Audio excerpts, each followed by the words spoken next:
Leprosy is not a disease that you tend to associate with 19th century London. Cholera, influenza, typhoid, scarlet fever, polio, consumption, yes, but leprosy, well, let's just say it is more associated with a dim and distant past than it is with the Victorian era. Yet in 1889 there was a leprosy scare in the metropolis that sent the newspapers into overdrive. The press hysteria over the scare began with this man, Father Damien. He was a Roman Catholic priest from Belgium who, from 1873 to his death on the 15th of April 1889, which is now Father Damien Day, led a mission for lepers in the Hawaiian kingdom. In December 1884, as he was preparing to take a bath, Father Damien put his foot into scalding water. Although this caused his skin to blister, he actually felt no pain, and he realized that he had contracted leprosy himself. Having fought it for over 4 years, he finally succumbed to the disease, and he died aged 49 on the 15th of April 1889. In June 1889, a committee was established in London to promote the establishment of a fund to raise a memorial to the saintly priest, and the inaugural meeting, which was presided over by the Prince of Wales, was held at Marlborough House on Monday the 17th of June 1889.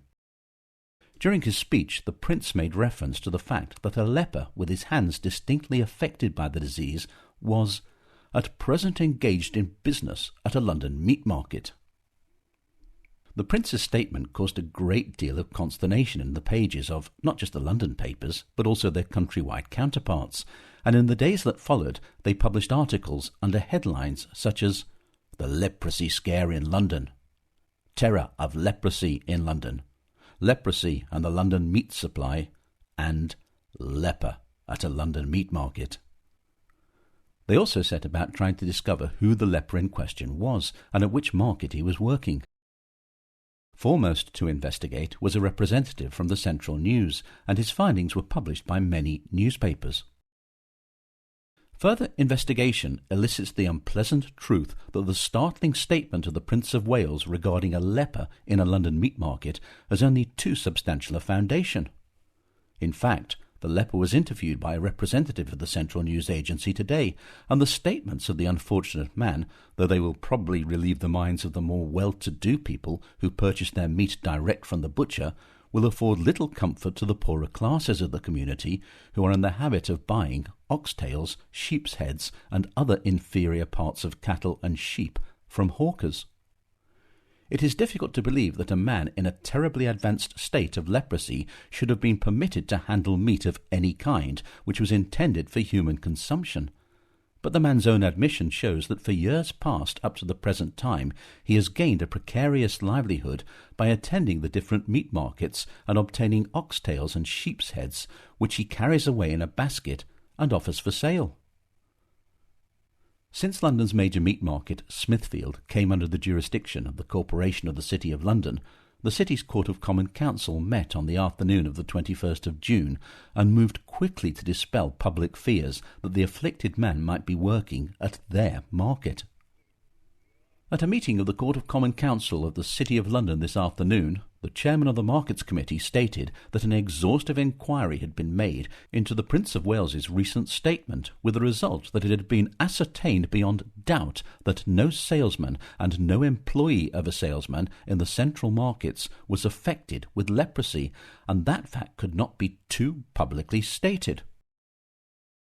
As the city officials were busy absolving theirs as being the market in question, the Central News reporter had managed to trace the stricken man to the Whitechapel Infirmary, where Dr. Herbert Larder, the infirmary's medical superintendent, informed him that the unfortunate patient presented himself for treatment some 2 years ago and was then suffering from atrophia, leprosy.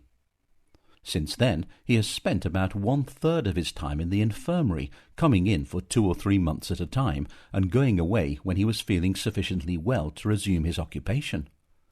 From this it will be seen that his state of health varies. Dr. Larder was then able to secure the agency's representative an interview with the man, whose initials, the reporter stated, were E.Y., adding that it was unnecessary to mention his full name and stressing, no doubt to deter members of the public from trying to trace him themselves, that It must be understood that he is not at present an inmate of the Whitechapel Infirmary or of any other hospital. E.Y., the article continued, is 64 years of age and was born in London. His parents were never out of England. As a young man he went to sea, and in his different voyages visited several ports in the Baltic and Malta, Corfu, and other ports in the Mediterranean Sea. 35 years ago he abandoned his seafaring career and settled down permanently in London, where he became a butcher and meat salesman. Shortly after leaving the sea he married. His wife is yet living, and he has 6 grown-up children. He followed the occupation of a butcher till some 5 or 6 years ago, when symptoms of his dreadful disease first began to develop themselves. For 18 years of that earlier period he had permanent employment in the shop of a butcher in Whitecross Street. He was then compelled to abandon his occupation and has since gained his livelihood in the manner described, hawking oxtails in a basket. The unfortunate man in his present condition presents a piteous spectacle, and it is almost incredible that he should be able to perform work of any kind. The fingers of his right hand are almost entirely gone, whilst those of the left are in a permanently clawed condition. The hands, in fact, present the appearance of small pieces of flat board. The feet are in a horrible state, being covered with open sores. There is also an open sore on one hand. On Friday the 21st of June, the Pall Mall Gazette threw discretion to the winds and actually named the afflicted man as Edward Yoxall. It also challenged the City of London's assertion that the leper was not in any way connected with Smithfield Market. Any doubt which may have still continued to exist about the truth of the Prince of Wales's statement that a leper is carrying on his business in one of the large London meat markets was swept away yesterday afternoon. The statement was literally correct. The salesman in question is one Edward Yoxall, and the business he has carried on is that of retailing calves' feet, ox sweetbreads, pluck and liver at moderate prices from a basket or wheelbarrow just outside the gate of the Central Market at Smithfield. For at least 10 years he has been thus outside the gates, in more senses than one. If he stands on the pavement with his basket, he is accused of blocking the way and is liable to be moved on or run in by the city police. If in the effort to escape the city bobbies he should have taken his basket and stood inside the gate, the market constable would have driven him forth. Consequently he was, by tacit consent, gained probably after years of persistent determination, allowed to stand on that neutral ground just outside the half-closed gates, which was neither on the pavement nor in the market. It is also stated that he sold meat to the poor of Hoxton and other districts. As for the diseased condition of his hands, this was a very generally known fact, but it was generally understood that he had been in some accident and his fingers had been amputated. With the newspapers going into overdrive over the course of that weekend, Dr. Abrahams, whose exhibiting of Edward Yoxall at a meeting of the Epidemiological Society had apparently first alerted the Prince of Wales to his existence, tried to allay public fears, although I have to confess that if I were reading his statement in the pages of my evening newspaper as I tucked into my oxtail, sweetmeats and sheep's head salad, the good doctor's intervention might not immediately have put my mind at rest. Indeed, it may well have made me look askance at almost every food item in my larder. Dr. Abraham said he was glad to have the opportunity of giving an opinion which might allay any public feeling of uneasiness in this matter. He did not think it possible that the patient could have handled the meat very much, as his hands were in such a condition that it was almost impossible for him to use them. It was, of course, not a pleasant thing to think of this unfortunate man carrying meat round for sale, but it was a good deal a matter of sentiment. There were thousands of syphilitic patients working in London about whom nobody knew anything, and yet syphilis was undoubtedly more contagious than leprosy. One is almost tempted to exclaim, "Thanks, Dr. Abrahams, we certainly know about them now." By Sunday the 23rd of June, several newspapers were questioning whether the Prince of Wales should have said anything at all. The referee observed that It was indiscreet of the prince, while asking us to put our hands in our pockets for a Damien memorial, to startle us with the suspicion that the chop we had just eaten for our breakfast, or the joint cooking for our dinner, may have been fingered by a leper. The Weekly Dispatch commented that, "What a rage the city has got into against the Prince of Wales. His Royal Highness, at what may be called the Leprosy meeting the other day, startled the town by saying not only that we had lepers in London, but there was one actually working in the meat market." As we do not wish to disgust our readers, we shall merely say that leprosy reduces men and women to such a loathsome condition that to them death comes as a welcome deliverance from a hideous life of suffering. Yet it is this contagious and ruthless disease which the City Corporation, as our sole market authority, is, according to the Prince of Wales, coolly propagating amongst the people of London. A considerable haze still hangs over this question.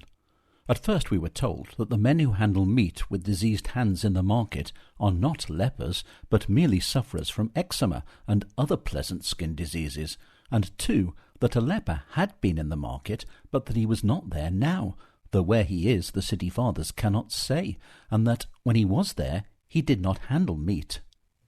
Now the story goes that the prince's remark applies only to an unfortunate leper who buys oxtails, sheep's heads, and other meat at Smithfield and retails them to the poor at Hoxton. Is this the only case? What a revolting discovery for the poor at Hoxton. The press discussion that the Prince of Wales may have been indiscreet with his revelation led to the Prince himself making it known that his intention had not been to cause any further distress to poor Edward Yoxall. It is understood that the Prince of Wales is taking much interest in the matter, several newspapers reported, and is extremely anxious that Yoxall shall not suffer from the publicity given to his case.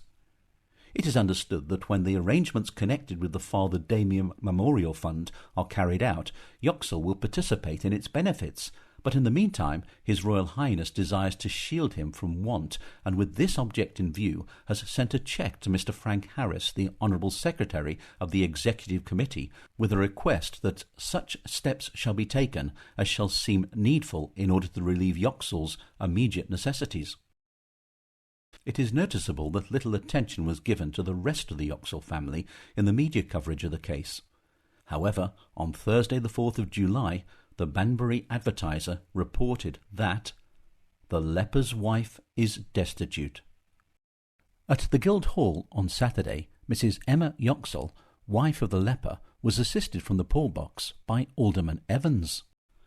An officer of the court said that he found that the applicant had resided at Wilkes Court, Pearl Street, Spitalfields, for the last 10 months, and that she and her son occupied one room, for which she paid 4 shillings and 6pence per week. She had 3 other children grown up, but did not know their whereabouts. Her husband was 65 years of age, and had done very little work for the last 5 years. He was now in the Whitechapel Infirmary. Edward Yoxall, a lad aged 13, was employed in hawking coals, for which he received 2 shillings a week. Mrs. Yoxall stated that she was totally unprovided for. And with that, the London leprosy scare of 1889 faded from the pages of the newspapers, and Edward Yoxall returned to the obscurity from which he had emerged just a few weeks before. Whether he ever returned to hawking his wares around the streets of London is uncertain, although this seems unlikely, as several newspapers quoted Dr. Abraham as stating that the man would be prohibited from following his occupation any longer. It would appear that the Prince of Wales was true to his word, and that Edward Yoxall was provided for, although whether His Royal Highness's largesse extended to his immediate family is unclear. But whatever became of him, I hope that his final years were at least comfortable, and that he ended his days enjoying some semblance of a peaceful existence.